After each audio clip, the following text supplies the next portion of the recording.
सुनने वाले मित्र, कहना है क्या कहना है? ज्यादा समय नहीं है। आज यहाँ पे त्रिवेणी संस्कार हुआ, उस उपलक्ष्य में कहना बा बिरहा बाबा गांव राम कैलाश जी हमरे अखाड़े के बड़े सुंदर कलाकार। बिरहा का गाँव हाय हाय कहाँ बड़ा नीक लागे। आज ऐसा ड्रेस परा सब लोग गवावा था, हमका अच्छा नहीं लगा।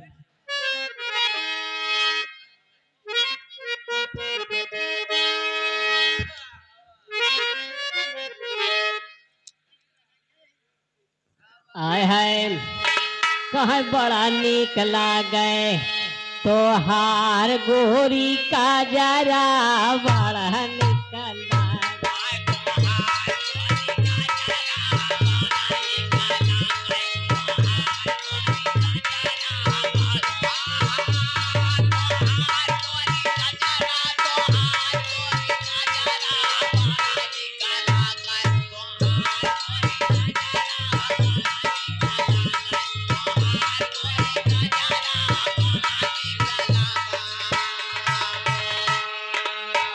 सोने वाले भैया बड़का भैया बिरहा बिरहा के पहले सुने फिर गुने तब धुने तब ओमा कुछ मिले।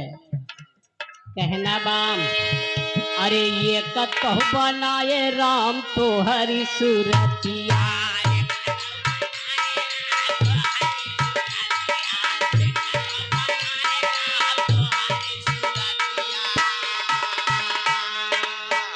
हेलो सोना जी, कैसे आप बिरहा के सरणी जलवा है जिनका बाबूजी प्रयागराज में और बिग गंगा चैनल पर भी इनका कार्यक्रम आता है। बहुत सुंदर कार्यक्रम आज संपन्न हुआ।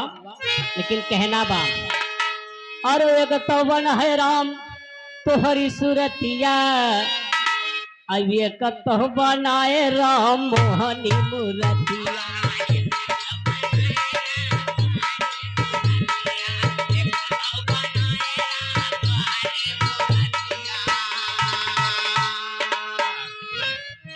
अरे ये कतहु बनाए राम तोहरी सूरतिया अये कतहु बनाए राम मोहन।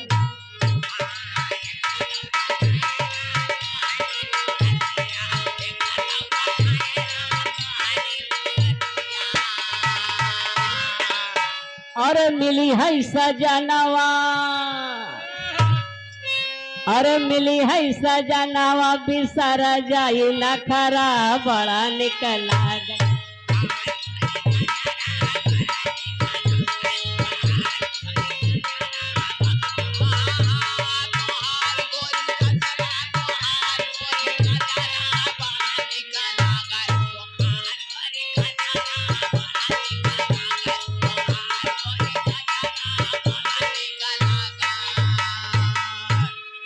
अरे नैहर नगारिया तू कैला मन मान।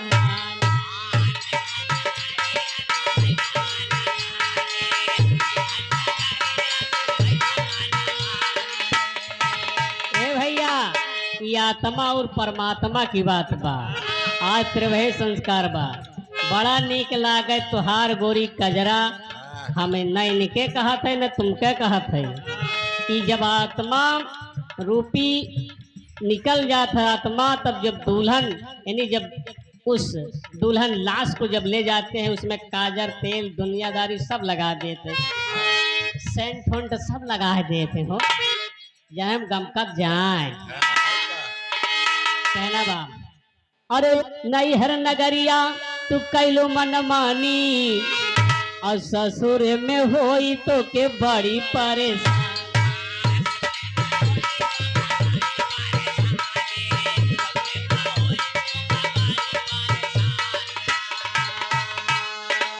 और केस लहराए, अरे केस लहराए जैसे सावन का बदरा बड़ा निकल।